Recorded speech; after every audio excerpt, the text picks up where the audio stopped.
Hello, it's Tom Donald from the London Contemporary School of Piano.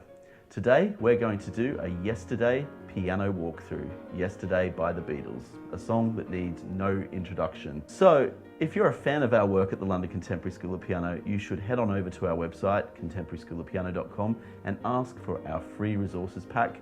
It's got so many great tools and chord progressions and lead sheets, lots of great PDF files that will assist the YouTube videos that you're watching on our channel right now, including this one. So if you're just going on YouTube rabbit holes and finding covers of songs where the keys light up and all of that, and you're trying to copy that, that is a terrible way. I have to tell you, it's a terrible way to try and learn this music, because you will have no understanding how to arrange this music on piano. So, Yesterday by the Beatles. This is, well, as I said, a song that needs no introduction, the classic tune. And we're going to cover this in numerous ways today, because the problem is when you play pop songs on the piano, the reality is that there's not just one way to play it. The song was not written for the piano. Let's just be clear on that. In fact, if you listen to the original recording, there is no piano in the recording. So we have to break down the piece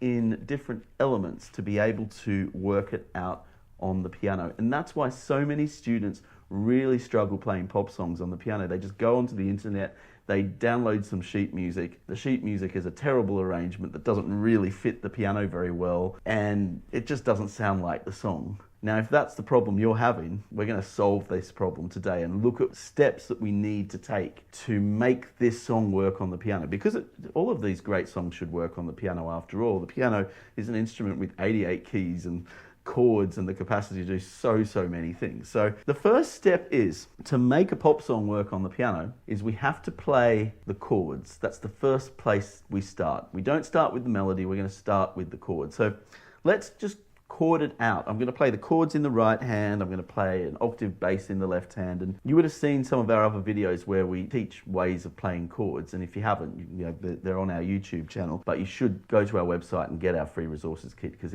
it's got a lot of chord progressions to really just get you comfortable with playing chords first. So let's start with the chords of Yesterday. Then I'm going to play using different inversions. I'm just going to chord it out to start with.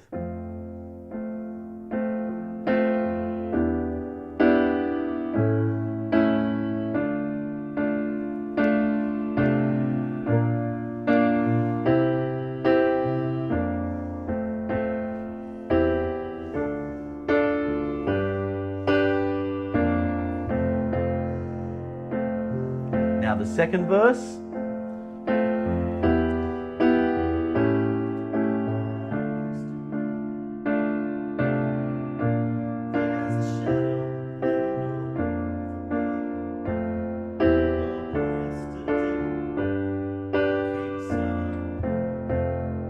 Now the middle section.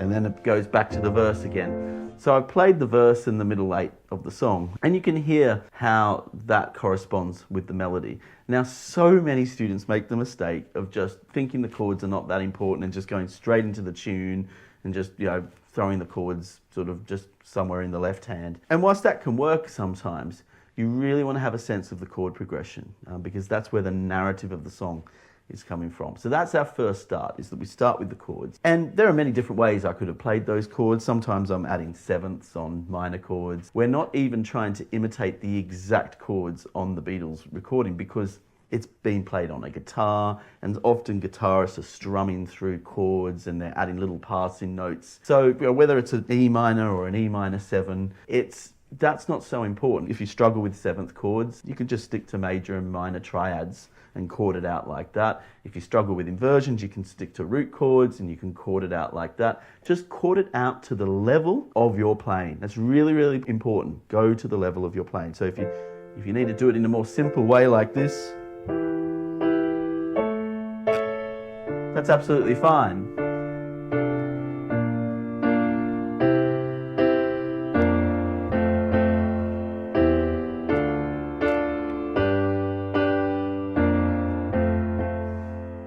Okay, so that's step one. So now step two is we're going to add the tune. Now, in a lot of pop songs, the tune doesn't always translate very well to the piano because pop songs are designed for the voice. They're songs with lyrics and words that we connect to. And I've spoken about this in a lot of our other videos on our YouTube channel about how certain pop songs we just probably don't need to always play the tune. We should just be focusing on the groove and the harmony. But the good news about this tune is that the melody sounds beautiful on the piano. In fact, it's funny, when I play the melody of this on the piano and I put the chords into the left hand, providing I do this the right way, and I'm going to show you how I'm doing it, the melody really sings very, very nicely.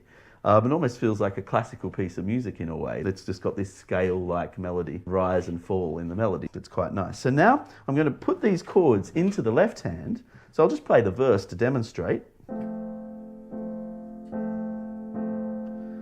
So I've now put the chords into the left hand.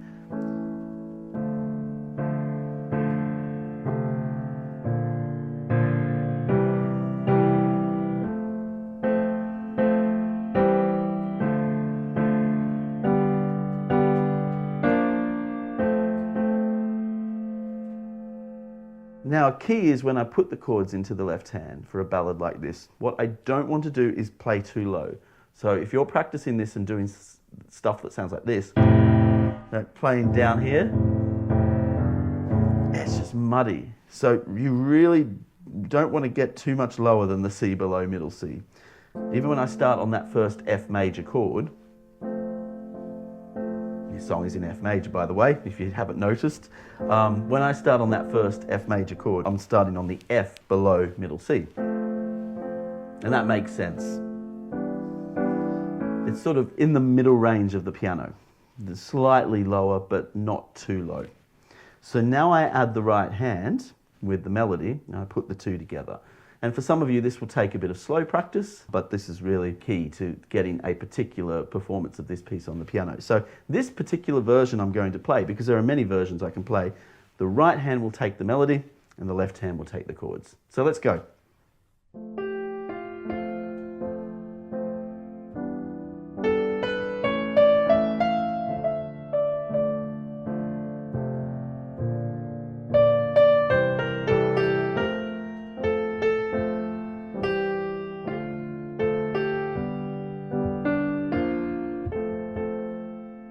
Second verse.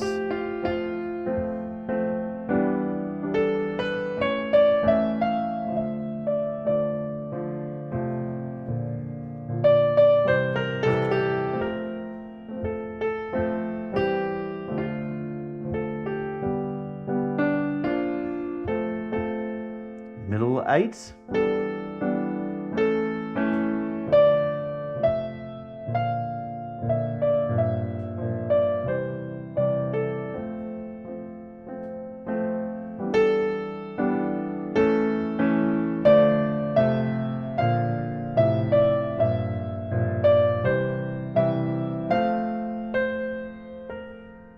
Back to the verse.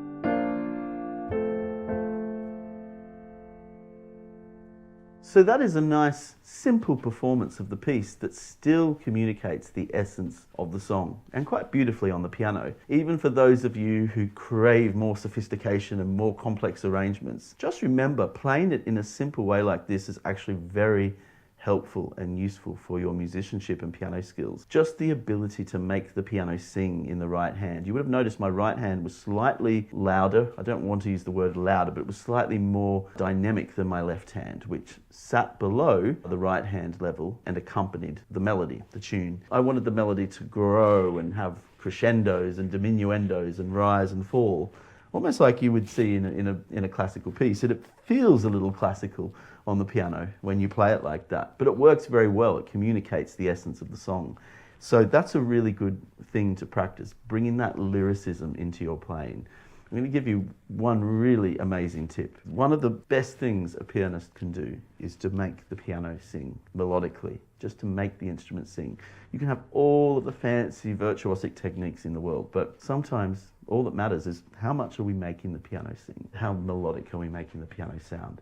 And for a song like this, with a beautiful scale-like melody, it works really well. I mean, even those opening lines, that opening motive, yesterday, you're starting on the second note of the scale and resolving to the first note of the scale.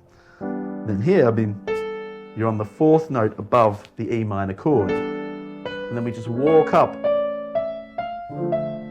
It's almost like you're walking up an A major chord and getting back to the F. So it's very scale-like. It sort of moves up and it moves down. So I'm going to show you another way to play the piece. Now, by the way, if you need sheet music for a piece like this, it's still in copyright, so you do have to purchase sheet music if you need a notation of the melody. If you need just a notation of the chords, you don't need sheet music then, and chords are not in copyright, but melodies are. If you are going to buy sheet music of this piece, just buy a lead sheet style sheet music where it only has the melody and the chords, like in the real book, or the fake book as they used to call it. Because when you've just got the melody and the chords, you've got all of the essential information you need to know about the piece, and then you are in the driver's seat as to how you should arrange the piece for piano. Because trust me, if you just go online and look for any arrangement of this piece, it will be an arrangement that on the internet that could just sound terrible on piano and doesn't fit piano. And there's many reasons why there are so little good arrangements of pop songs on the piano. There's many reasons for it. One reason is that just one size doesn't fit all. How is the person purchasing the sheet music wanting to play the piece? Are they playing it with a singer? Are they playing it in a band? Are they playing it as a solo piano piece in a cocktail bar that's a bit jazzy? Or are they playing a more straightforward version? So that's why professional musicians don't often want to see 8 pages of sheet music for just a basic pop song. They just want the basic important stuff, the melody and the chords. That's all you need. You're completely free then to properly arrange the piece on the piano to suit your level of playing. So I'm going to show you a more advanced way to play this piece now. Now we've gone over the basics. And so this is a really powerful way to play a song like Yesterday. We're now going to integrate the melody and the chords into the right hand. And that frees up the left hand to do more arpeggiated things or just play more simple bass line things. And so this is what it would sound like, and this is a really good way to practice to learn this skill. This is a difficult skill that takes a bit of practice, and you need to get good at your inversions to do this skill. But we want the melody generally at the top of the chord, and we integrate the melody into the chord. So we end up with this type of texture.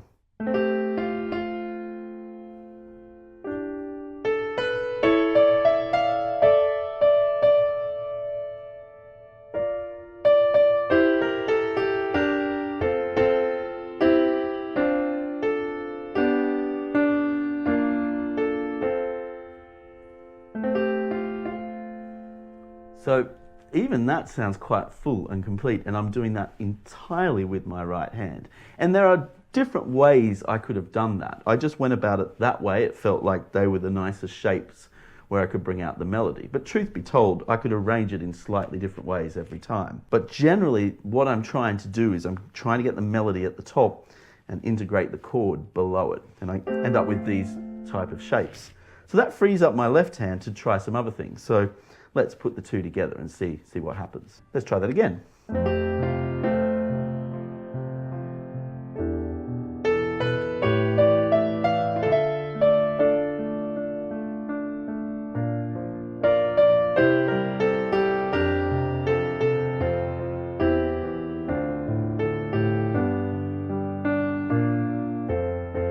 Second verse.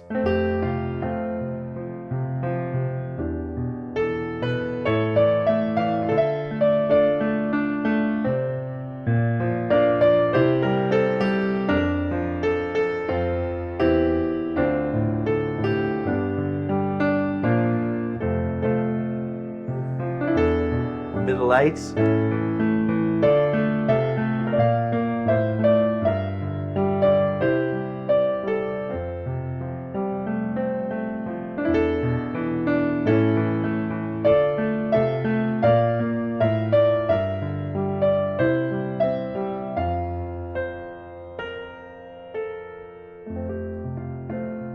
So that is an even more richer texture than when I just had the chords in the left hand and the melody in the right hand. Though I must admit, that more simple version I still like a lot.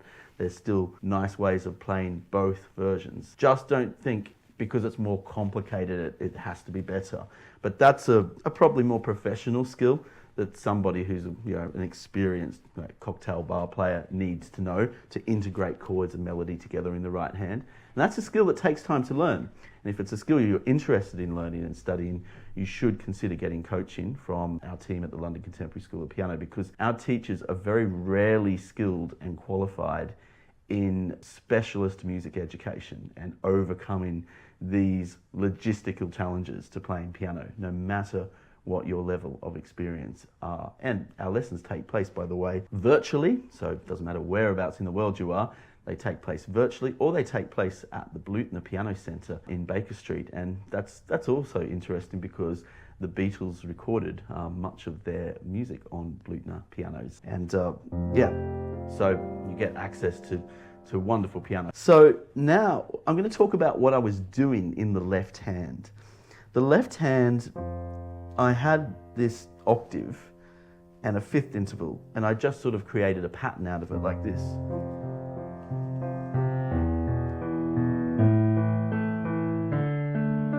And that worked quite nicely as an accompaniment to what I was doing in the right hand.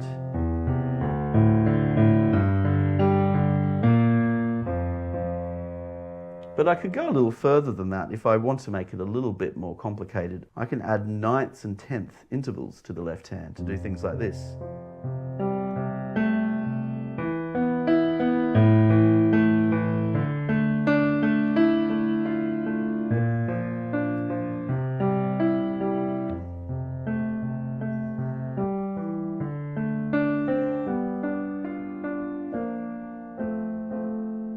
And adding tenth intervals means you have to stretch your hand a bit more, but you get a richer sound.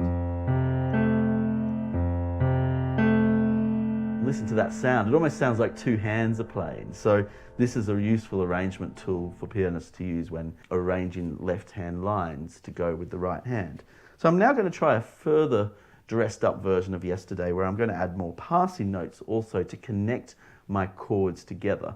And this is where I'm using some classical techniques, you could say, to turn a humble pop song into something even more elevated on the piano. And so we talk a lot about chords when we play the piano, but what polyphony is on the piano is the ability to connect chords together. And that's a really useful skill in making a great arrangement on the piano. It's connecting chords together. And this song really lends to that. So even if I take the skeleton of the song, just the bass and the melody, which, by the way, is a really good thing to practice. You might not get instant gratification practicing like this, but it's a really useful way to practice a song because you get the outline of it.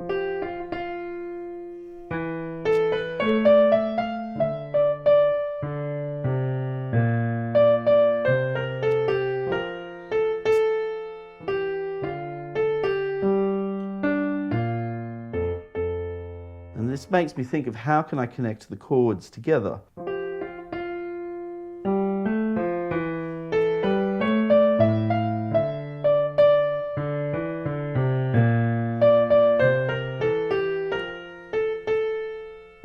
going to add some trills.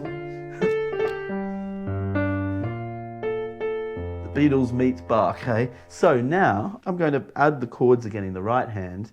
I'm going to use some of those patterns with octaves and tenths and ninths in the left hand, but also add some more passing notes, and wish me luck. Let's see what happens.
Now that wasn't perfect. There were a couple of decisions I made there on the fly that I look back at, oh, I should have added that chord, or I could have done that a bit differently. But you can see how I'm thinking more holistically about the music. I'm looking at the elements and the ingredients of the music. I'm not just blindly following a really bad arrangement and score that I've just plucked off the internet that's like this.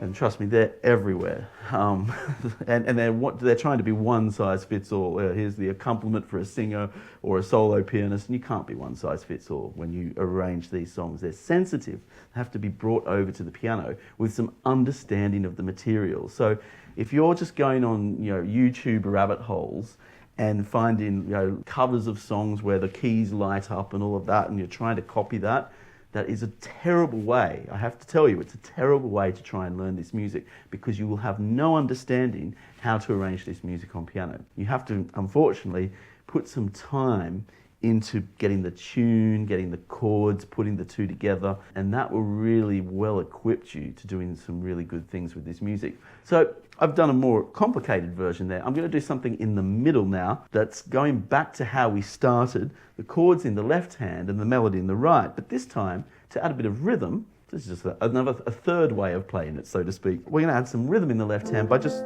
slightly arpeggiating the chords like this.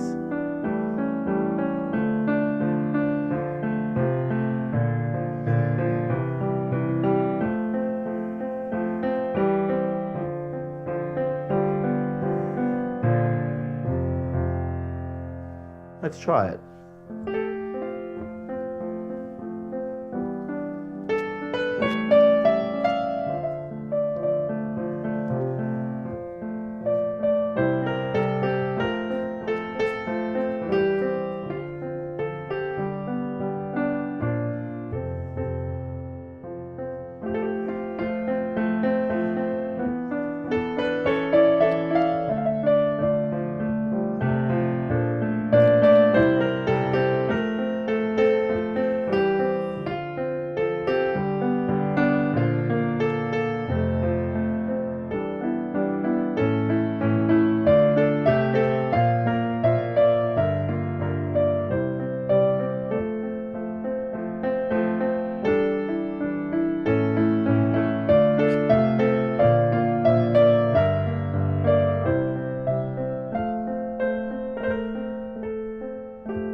So that's another way, and I even started adding a little bit of rhythm there in the right hand with the chords, so the hands were sharing the responsibility a little bit, which was quite nice. I'm going to finish with one more way. I just can't help myself. It's just great to go about this at different angles, and it helps you understand, I hope, the song and the way the song works. And really, if you do like these types of classes, you should head on over to our website, Contemporary School of Piano, to find out more about what it is we do, particularly courses like our Complete Musician course, which addresses all of these ways of playing in a really structured way. So I mean, if you're getting overwhelmed with all these YouTube videos and you need some more structure, courses like our Complete Musician course, which has 8 very comprehensive modules that really build these skills up from the core, might be something that you will need some help with. So just feel free to reach out to us and ask us any questions about the work we do and how we can help you.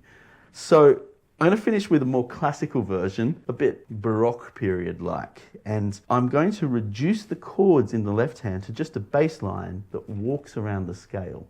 This is a really cool thing to try, and it's not always as hard as it looks, particularly if you use notes that are in the scale. This piece is in F major. There are a few notes that go outside F major. There's a few C sharps and B naturals in the piece, but yeah, let's try this. It's going to be like a 2-part invention, the melody in the right hand and a moving bass line in the left hand to represent the whole essence of the song. Let's see how it goes.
hope you found this tutorial helpful.